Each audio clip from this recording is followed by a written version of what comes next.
Cette capsule vise à rendre compte de la spécificité des enjeux propres à l'enseignement des sciences humaines, histoire et géographie, dans l'inclusion des perspectives autochtones dans le cadre de la formation initiale des enseignants et enseignantes. Cette présentation sera divisée en deux grandes sections.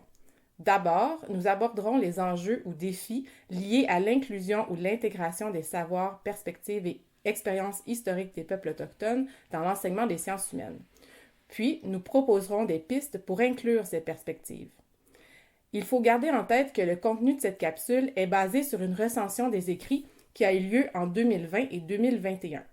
Il s'agit d'une introduction à la question qui ne prétend pas à l'exhaustivité. En guise d'entrée en matière, nous vous proposons d'écouter la chercheure Mi'kmaq Marie Baptiste. Dans Decolonizing Education, Nourishing the Learning Spirit, elle affirme ceci.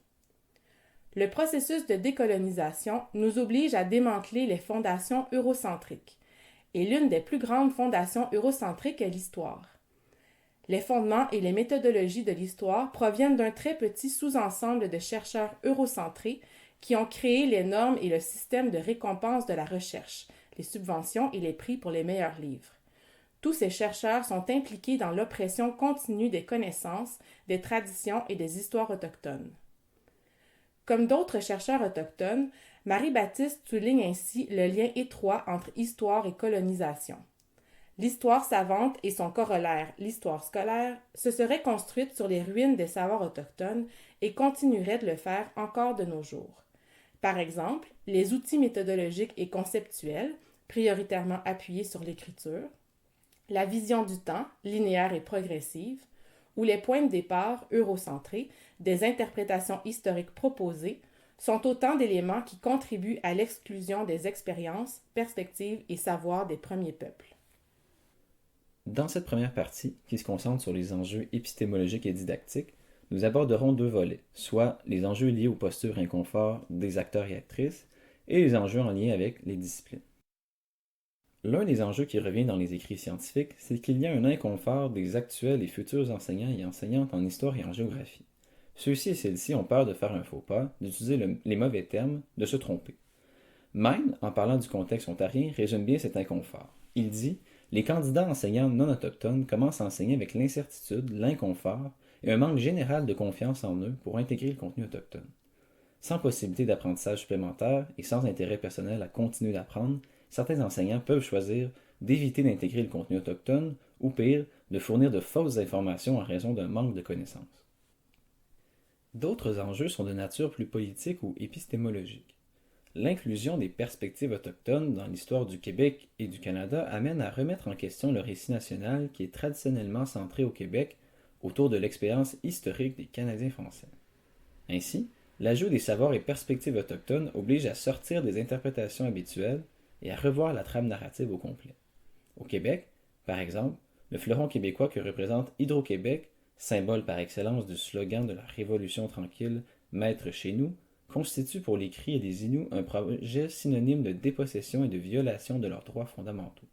Pour les premiers peuples, les grands projets hydroélectriques des années 1970 représentent le colonialisme à la québécoise. Cet exemple illustre des rapports au territoire différents entre la société majoritaire et les premiers peuples.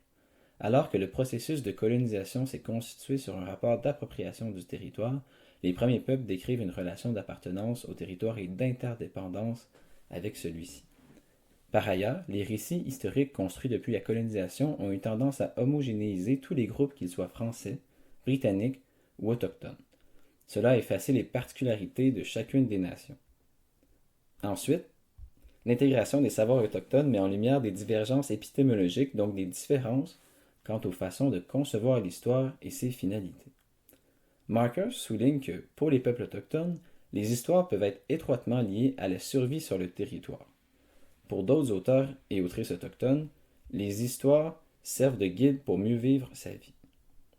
Par ailleurs, comme nous l'avons vu avec les propos de Marie-Baptiste au début de cette présentation, les outils méthodologiques et conceptuels peuvent différer. Par exemple, l'intégration des sources orales et de la tradition orale, qui sont centrales dans la transmission de l'histoire et des histoires des peuples autochtones, se heurte à une certaine conception de l'histoire comme discipline occidentale basée sur l'analyse des documents écrits. Au Canada, Le modèle de la pensée historienne de Seixas est celui qui est le plus connu et le plus utilisé pour enseigner l'histoire à l'école.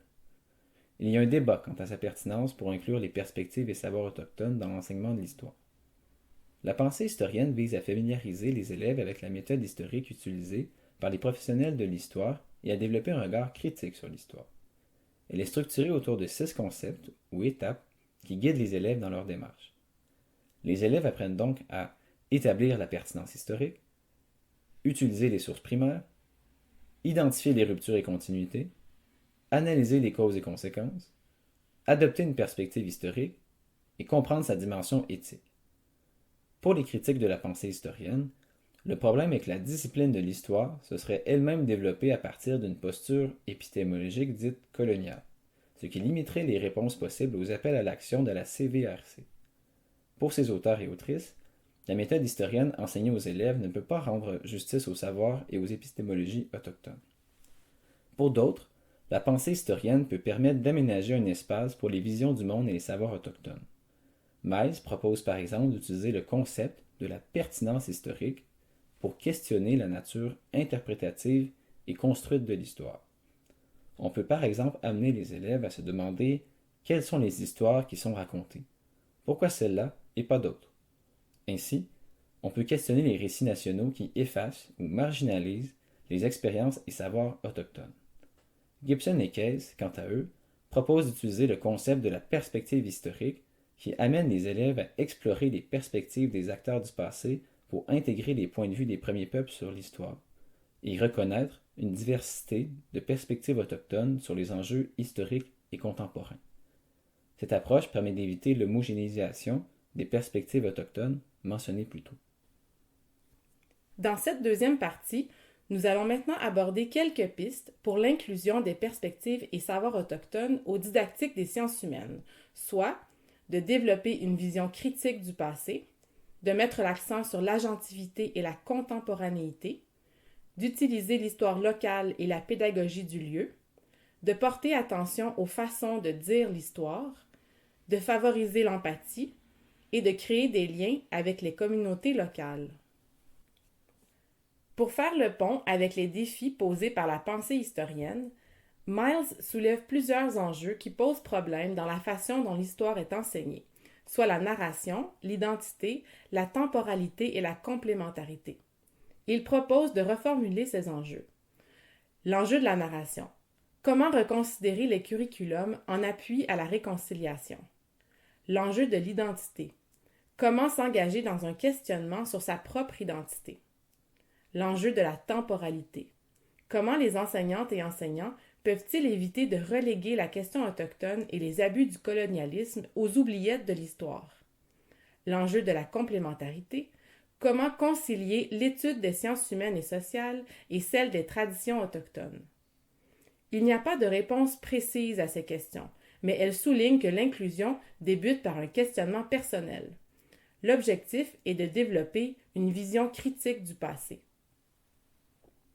Une autre piste importante consiste à mettre l'accent sur l'agentivité des peuples autochtones. Sans nier l'oppression et la colonisation, les auteurs et autrices soulèvent l'importance de présenter les premiers peuples comme acteurs de l'histoire plutôt que comme éternelles victimes. Il et elle suggèrent aussi d'intégrer leurs expériences et perspectives contemporaines, et non seulement leurs perspectives passées. La pédagogie du lieu et l'exploration de l'histoire locale sont d'autres pistes qui permettent de mieux approfondir l'histoire, la réalité et les perspectives de nations spécifiques. Cela permet d'éviter l'homogénéisation des premiers peuples et d'explorer les relations des élèves et des enseignants et enseignantes aux territoires qu'ils et elles habitent et aux nations qui les entourent. Une piste accessible à l'ensemble des formateurs et formatrices est de porter attention à nos façons de dire et d'écrire l'histoire. Reitman présente la difficulté qu'il y a à écrire l'histoire de manière à faire voir la présence d'autres perspectives possibles sur le passé. Elle suggère qu'il est possible de présenter l'histoire autrement en prenant conscience des sous-entendus de la narration habituelle. Elle propose l'exemple suivant, tiré d'un manuel d'histoire de la Colombie-Britannique, dans lequel on pouvait lire « James Douglas avait la responsabilité de maintenir la loi et l'ordre dans la colonie de la Colombie-Britannique. » Reitman souligne que cette formulation cache des sous-entendus. Que la Grande-Bretagne était légitimement responsable de la Colombie-Britannique, que la loi et l'ordre n'ont qu'une seule définition contenue dans la tradition britannique. Donc, cette formulation pose la perspective britannique comme seule perspective valable. Par le fait même, elle perpétue l'invisibilité des premiers peuples que le cours d'histoire devrait pourtant rendre visible. Elle normalise la vision britannique plutôt qu'elle ne problématise le contact entre Britanniques et Premières Nations. Il serait possible de modifier la manière d'écrire ou de dire cette phrase. En voici un exemple. Donc, au lieu de dire « James Douglas avait la responsabilité de maintenir la loi et l'ordre dans la colonie de la Colombie-Britannique », on pourrait dire « James Douglas avait reçu la responsabilité de maintenir la conception britannique de la loi et l'ordre sur le territoire que la Grande-Bretagne nommait Colombie-Britannique ». Cette formulation laisse entendre qu'il y a d'autres manières de voir les choses, d'autres conceptions de la loi et l'ordre qui évitent d'endosser la vision colonialiste de l'histoire. Reitman nous rappelle que les mots que nous utilisons ne sont pas neutres. Parler de modernité, de nature sauvage, de découverte, de ressources naturelles sous-entend une conception du monde qui n'est pas universelle. Dans l'optique de mieux accompagner les futurs enseignants et enseignantes, notamment ceux et celles d'histoire et de géographie, de plus en plus d'universités offrent des formations spécifiques sur les perspectives et expériences historiques des peuples autochtones. L'une des activités que l'on retrouve est l'exercice des couvertures, qui a d'abord été créé par Kéros Canada, dans la foulée du rapport de la Commission royale sur les peuples autochtones de 1996. Dans le cadre de cette activité expérientielle, les participants et participantes sont amenés à prendre le rôle des premiers peuples du Canada. Alors qu'une narration raconte l'histoire du Canada du point de vue des premiers peuples, les participants et participantes marchent sur des couvertures qui représentent le territoire et qui sont graduellement retirées pour symboliser la dépossession et l'appropriation des territoires et des ressources par les peuples colonisateurs. Cet exercice apporte des bénéfices, notamment, il provoque un engagement sur le plan émotionnel et intellectuel et augmente l'empathie. Il permet aux participants et participantes d'écouter, de poser des questions, de troubler leur compréhension des relations entre autochtones et non autochtones. Finalement, il encourage les étudiants et étudiantes en éducation à intégrer cette nouvelle compréhension dans leur parcours d'apprentissage personnel.